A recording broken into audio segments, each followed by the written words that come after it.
사사기 1장 22절부터 36절에 있는 말씀입니다. 사사기 1장 22절부터 36절에 있는 말씀.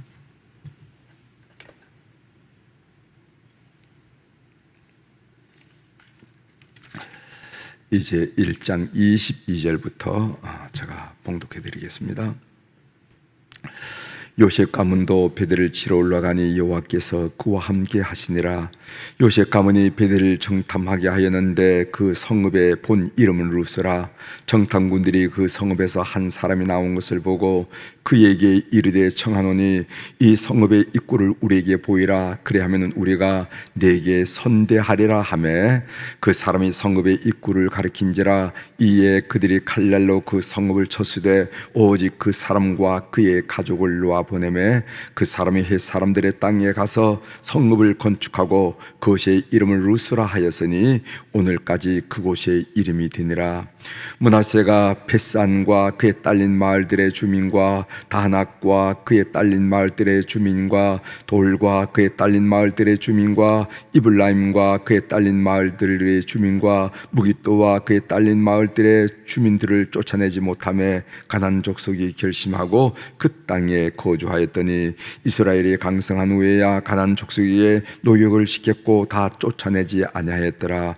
에브라임이 게셀에 거주하는 가나안 족속을 쫓아내지 못하며 가나안 족속이 게셀에서 그들 중에 거주하였더라. 스불론은 기드론 주민과 나할롤 주민을 쫓아내지 못하였으므로 가나안 족속이 그들 중에 거주하면서 노역을 하였더라.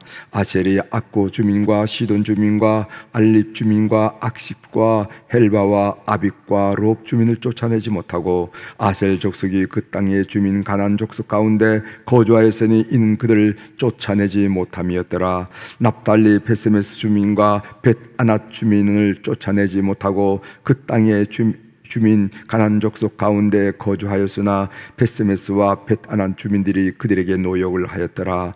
아모리 족속이 단 자손을 산지로 몰아넣고 골짜기에 내려오기를 용납하지 아니하였으며 결심하고 헤르산과 아얄란과 시알빔에 거주하였더니 요셉의 가문의 힘이 강성함에 아모리 족속이 마침내는 노역을 하였으며 아모리 족속의 경계는 아그렙빔 비탈의 바위부터 위쪽이었더라. 아멘. 36절까지 함께 읽었습니다.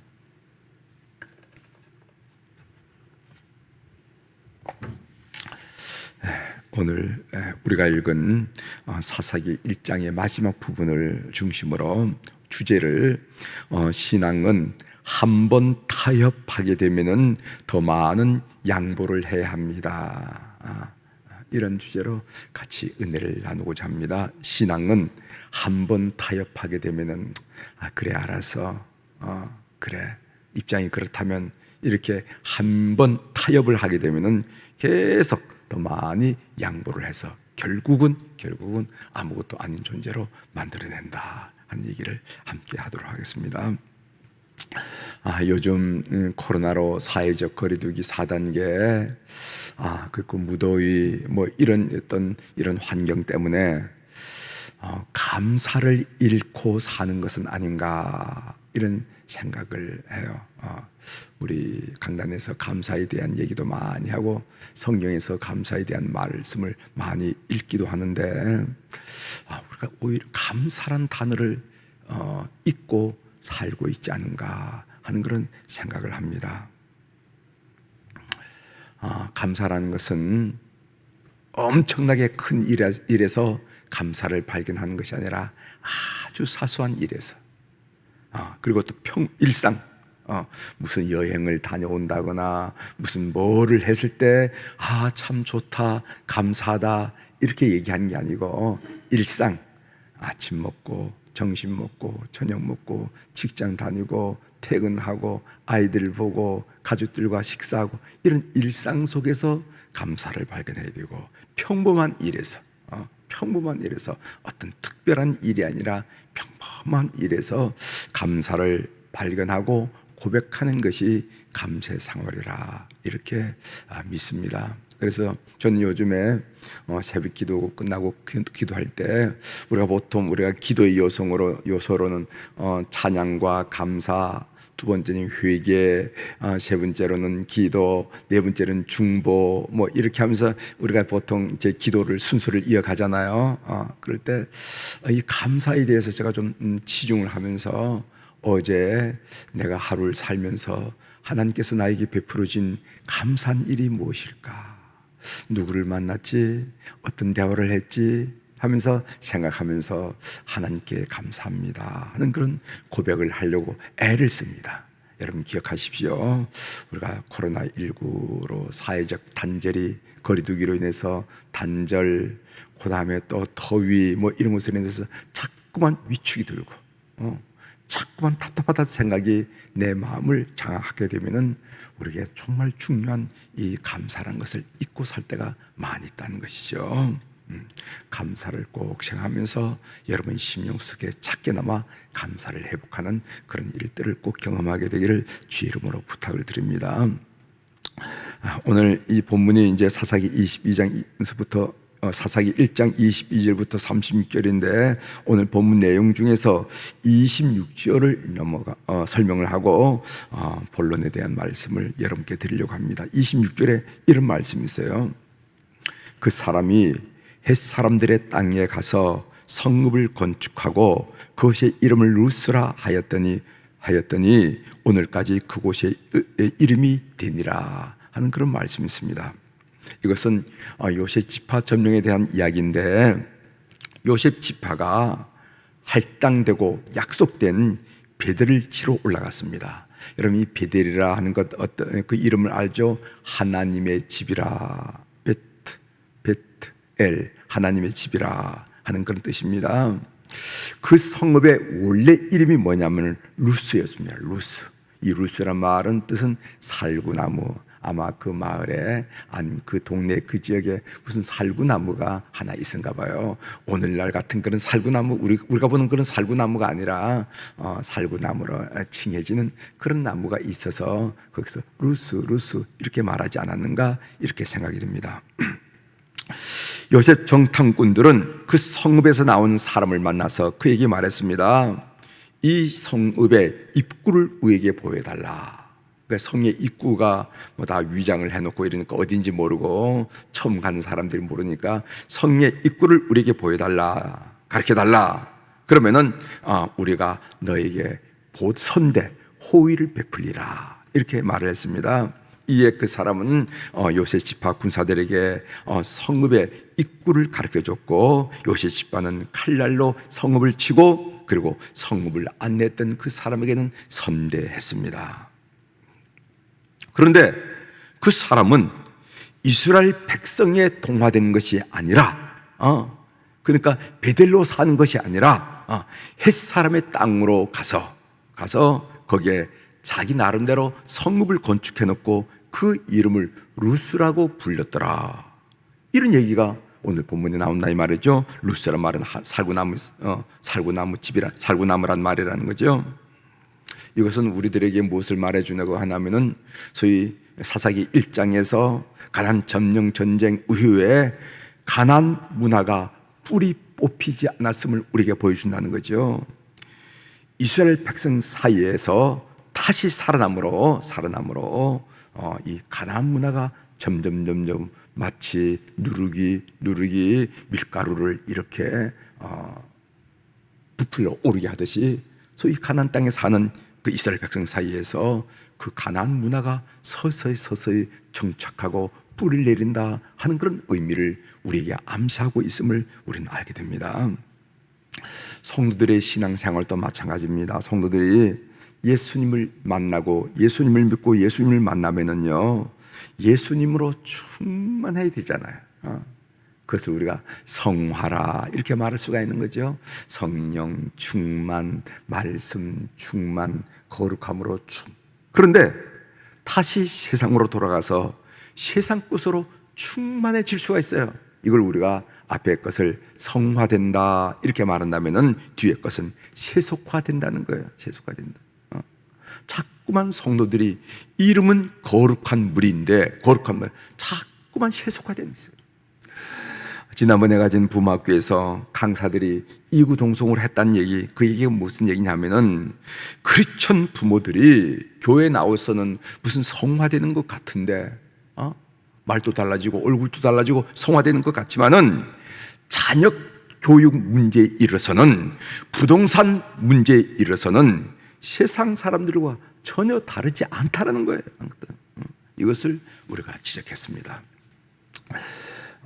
세계 3대 개혁주의 신학자 중에 한 분인 아브라함 카이퍼라 하는 분이 있는데, 이분은 네덜란드 수상까지 한 분이신데 신학자이죠. 그분이 무슨 얘기를 했냐면은 영역주권이라 하는 그런 표현을 썼습니다. 영역주권. 그러니까 무슨 말인가 하면 삶의 모든 영역에서 하나님이 왕이시다, 하나님의 절대 주권을 인정하고 그리고 선포하며 살아가자, 이것이 이분의 이야기입니다. 그러니까 교회 안에서만 하나님은 왕이십니다, 나의 주 나의 왕, 이렇게 하지 말고 가정에서, 직장에서, 삶에서, 정치, 경제, 문화, 군사 모든 영역에서 하나님이 왕입니다, 하나님이 왕입니다, 그분의 주권을 선포하고 그분을 인정하고 그렇게 살아가야 된다 하는 이야기예요. 모든 영역에서 기독교적 세계관을 가지고 살아가야 된다 하는 그런 말이죠. 그래서 우리가 가정에서도 우리가 하나님의 기독교적 세계관을 가지고 살아야 되고, 직장에서도, 그리고 삶의 모든 영역에서 기독교적 세계관으로 판단하고 그 기준으로 살아내야 된다 하는 그런 의미입니다. 본문에 보면은 쫓아내지 못하였더라 하는 말이 어제도 나왔지만 오늘도 나오는데 7번이나 나옵니다. 27절에도 나오고 28절, 29절, 30절, 31절, 32절, 33절 다 쫓아내지 못했다는 겁니다. 33절 한번 읽어보겠습니다. 33절, 납달리는 벳세메스 주민과 벳아낫 주민을 쫓아내지 못하고 그 땅의 주민 가나안 족속 가운데 거주하였으나 벳세메스와 벳아낫 주민들이 그들에게 노역하였더라, 이런 말씀이 있어요. 여러분, 이 벳세메스, 이 말 벳은 집이란 말입니다. 세메스의 집이라. 근데 세메스가 뭐냐? 그건 그들의 그 지역의 우상이에요. 우상. 그 벳세메스 하는 것은 우상의 집이라는, 벳아낫 이런 말이 있는데, 이것은 아낫의 집이라 하는 뜻인데, 아낫이 뭔가? 아낫은 우상이에요. 우상. 그러니까 벳세메스, 벳아낫, 그러니까 우상의 집들을 그대로 놔두고 척결하고 청소하고 이렇게 되는데, 그대로 놔두고 그 가운데 살아갔다, 이런 얘기를 지금 하고 있음을 우리가 보게 됩니다. 하나님이 약속의 땅이지만은, 하나님이 약속한 땅이고 하나님이 그림 그리듯이 분배해 준 땅이지만은, 이스라엘은 그 땅을 온전히 차지하지 못했음을 말하고 있습니다. 즉 이스라엘은 가나안 점령 전쟁에서 실패하고 있다 하는 얘기, 실패하고 있다. 그 땅을, 그 젖과 꿀이 흐르는 가나안 땅을 점령해 가지고 거기서 하나님을 왕으로 모시면서 정말 하나님의 나라를 건설해야 될 텐데 오히려 그렇지 못하고 있다, 그 실패했다는 것을 나타내는 것이죠. 이스라엘이 가나안 족속을 쫓아내지 못한 이유가 무엇입니까? 첫 번째로는 믿음이 부족했기 때문이라 이렇게 여겨져요. 믿음이 부족했기 때문에 점령 정제 중에 여러 가지 장애물을 만나게 되면서 그냥 주저앉고 마는 겁니다. 두 번째로는 타협했기 때문이라는 거예요. 오늘 28절에 보면은 이스라엘이 강성한 후에야 가나안 족속에게 노역도 시켰고 다 쫓아내지 아니하였더라. 여기 보면 이스라엘이 강성했다, 그래서 그들을 노역으로 시켰다 하는 말인데, 강성해졌으면은 쫓아내야지요. 예전에는 힘이 없었기 때문에 그냥 같이 살았다면은 이제 힘이 있었으면 쫓아내야죠. 하나님이 쫓아내라 했으니까. 그런데 쫓아내지 않았다는 겁니다. 그 쫓아내지 않은 이유, 아마 그들이 생각할 때 우리는 철을 다루는 기술이었는데 저 사람들은 철을 다루는 기술이지 않느냐, 그 철을 다루는 기술을 우리가 배운다 그러면 우리 문화가 얼마나 발전할 수 있느냐, 뭐 이런 생각들. 우리가 저 사람들 쫓아내면 노동력을 포기하는 것이나 마찬가지인데, 노동력을 포기하면 이 땅을 누가 건사를 하고 누가 농사를 지을 수가 있겠느냐, 뭐 이런 얘기들. 우리는 농업 생활을 해본 사람이 아니다. 유목 생활을 해봤지. 우리가 이제까지 양들을, 소들을, 떼들을 끌고 다녔지 어떻게 농사를 해봤냐 말이지. 철 따라 농사를 지으려면 저 사람들의 지혜와 저 사람들의 기술과 저 사람들의 그 방법이 필요한데, 우리가 살아가기 위해서는 저 사람을 살려줘야 된다. 뭐 이런 타협이 결국 그 사람들을 함께 더불어 살게 되지 않았느냐. 그 다음 세 번째로는 싸우기를 게을리했기 때문이다 말이죠. 뭐 하루 이틀 하면 화끈하게 뭐 끝낼 수 있을 텐데 계속 싸운다는 거 지루하고 힘들잖아요. 그러면서 그들 사이에서 아이고 인생이 한평생밖에 없는데 뭐 이렇게 있다가 또 다음 세상이 있는 것도 아닌데 한평생밖에 없는 거 언제까지 우리가 이렇게 싸움질 하다가 말아야 되느냐, 우리도 좀 즐겁게 살고 싶다, 아마 이런 생각도 났을 거예요. 그래서 그들은 전쟁을 포기하고 전면 전쟁에 실패하면서 그 문화를 그렇게 인정하지 않았는가, 뭐 이런 생각들을 해보면서 여러분들에게 나누고 있습니다. 그런데 쫓아내지 못한 결과가 어떻게 되는가? 우상으로 가득한 가나안 땅이 이스라엘화 된 것이 아니라 가나안 문화 속에 살아가면서 이스라엘이 가나안화 되고 말았다는 거예요. 가나안화 되고 말았다. 여러분 1차 세계대전 아시죠? 세계 큰 전쟁이 1차 세계대전, 2차 세계대전이 20세기 초반에 일어났죠. 1914년부터 1918년 동안 4년 동안 1차 세계대전이 일어날 때 처음에는 간단히 끝나는 줄 알았어요. 간단히 길어야 뭐 한 몇 개월에 끝나는 줄 알았습니다. 그렇지 않아요. 4년 동안 계셨어요. 독일과 불란서 국경에 참호를 팠어요. 참호를. 이 참호를 판 일이 오히려 그들에게 이 전쟁이 길게 된 간 이유는 참호를 2m 가까이 이렇게 팠어요. 그런데 그 참호에 빗물이 차게 되었습니다. 어느 해에는 365일 중에 18일만 비가 오지 않고 나머지는 다 비가 왔어요. 그 참호 속에 비가 차게 되니까 빗물이 어떤 때는 30cm, 어떤 새는 50cm, 어떤 때는 1m, 자기 겨드랑이까지 빗물이 왔어요. 그러니까 참호에 나오면은 포탄에 기관총에 죽고, 그러니까 참호 속에 생활하는데 그 빗물 속에 생활하다 보면 어떻게 됐냐면은 이 발이 물속에 늘 있다 보니까 발이 썩어 들어가서 발을 절단하게 돼요. 그 병을 뭐라고 하냐면은 참호발이라고. 참호발. 병의 이름이 참호발이에요.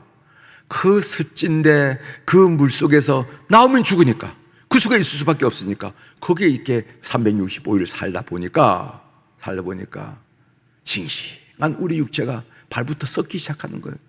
그래서 발을 썩어서 절단하게 됩니다. 이것이 아마 1차 세계대전 중에 일어났던 일이란 말이죠. 가나안 문화가 이렇다는 겁니다. 당장 죽는 것 같진 않아요. 그런데 그 속에 살다 보니까, 그 속에서 호흡하다 보니까, 그 속에서 발을 디다 보니까 자꾸만 썩는. 그래서 결국 이스라엘은 썩어서, 그 썩은 이야기가 나중에 사사기 마지막 단계에 보면은 하나님도 다 이렇게 되잖아요. 그리스도인은 교회의 담을 넘어 세상을 성화시켜야 할 존재입니다. 그런데 오늘 많은 그리스도인과 교회가 오히려 세속화되고 말았어요. 교회의 세속화, 성도의 세속화 하는 이야기를 여러분들이 많이 듣잖아요. 그래서 교회와 그리스도인들이 세상으로부터 핍박을 받는 것이 아니라 오히려 조롱을 당하고 있다는 것입니다. 조롱받는 이유는 교회와 그리스도인들이 세속화되기 때문이라는 거예요. 어떻게 해야 합니까? 거룩을 회복해야 된다. 거룩하게 회복해. 신앙이라는 것은 한 번 타협하게 되면 자꾸만 양보하게 되고 그 양보의 결론이 세속화라는 세속화. 가정에 믿음을 지도하는 주부들, 가장들이 꼭 생각해야 돼요.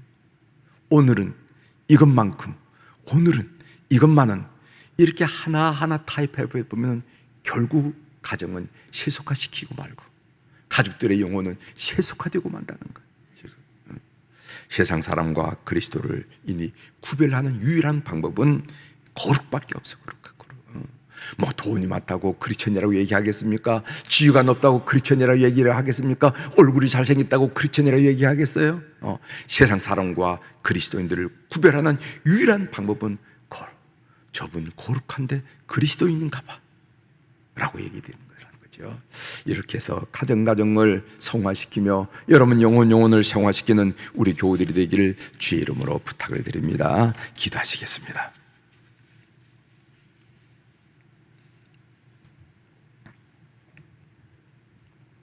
하나님 아버지, 오늘 저희들이 사사기 1장 하반장을 읽으면서 쫓아내지 못하였더라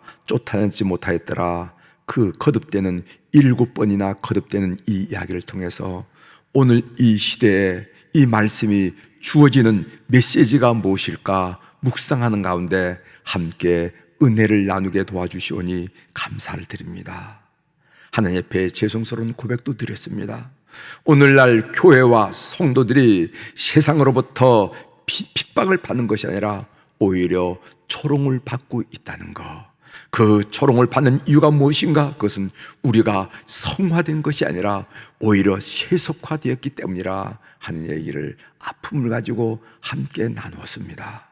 하나님, 우리 수표교회 모든 교우들 참으로 작은 일에서 이 시간 오늘 양보하짐으로 말미암아 타협하지 않음으로 말미암아 거룩성을 유지하는 하나님의 백성들이 다 될 수 있도록 은혜를 베풀어 주옵소서. 그래서 소금이 썩어지는 것을 막는 것처럼 거룩한 성들이 가정을, 사회를 썩어짐으로부터 방지하는 하나님의 사람으로 올곧게 세워주시기를 간절히 빌고 원합니다. 오늘 또 우리 사랑 교우들이 주님 앞에 주일 헌금, 그리고 1,000번째 헌금, 11조 헌금으로 오늘 이 재단을 풍성하게 한 것 감사드립니다. 우리가 많아서 드린 것도 아니고 쓸데 없어 드린 것도 아니고 쓰고 남아서 드린 것도 아니라 소중한 물질, 거룩하고 소중한 나의 삶의 전체가 되신 우리 하나님 앞에 올려드렸사오니 주께서 그 이름들, 주께서 그 사연들을 통촉하여 주시고 하나님의 거룩한 역사를 경험하는 우리 교우들이 다 될 수 있도록 은혜를 베풀어 주옵소서. 문자 그대로 일상 속에서 사소한 일에서 평범한 일에 개입하시고 간섭하시고 축복하시고 위로하시고 격려하신 그 하나님의 놀라운 역사를 날마다 탄성 가운데 고백하는 교우들이 되도록 은혜를 베풀어 주옵소서. 하나님 아버지, 우리 환우들을 위하여 기도합니다. 병원에서 이제 날로 회복하면서 하나님께 감사하며 치료받고 있는 우리 환우들이 있고, 또 가정에서 참으로 힘들게 투병하고 있는 우리 교우들도 있음을 하나님은 잘 아신 줄 분명히 믿습니다. 우리의 발이 당도하기 전에 먼저 성령님께서 그들의 가정 속에, 심령 속에 당도하셔서 그들의 영혼을, 그들의 심령을, 그들의 육체를 회복시켜 주시옵소서.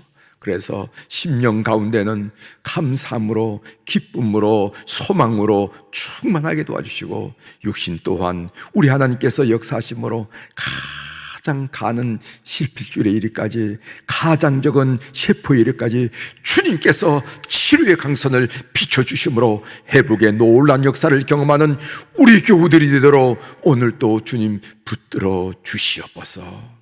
하나님 아버지, 젊은 날 세상이 유혹하는 손길, 미혹하는 손길들이 많이 있었지만은 젊은 날 주님 몸된 교회를 중심으로 주님께 충성했던 우리 안나 여선교회 회원들, 그리고 모세 남선교회 회원들을 오늘 또 축복하며 기도하게 하시오니 감사를 드립니다. 세월을 이기는 삶, 세월을 이기는 몸이 없다시피 하나님 아버지, 세월이 진척됨으로 말미암아 육신은 노쇠해져 가고 약해져 가지만은 하루의 황혼력이 가장 찬란하고 아름답고 황홀하듯이 그들의 마지막 삶이 참으로 황홀하고 열매가 풍성하고 감사가 풍성하고 성령이 충만한 삶이 될 수 있도록 은혜를 베풀어 주옵소서.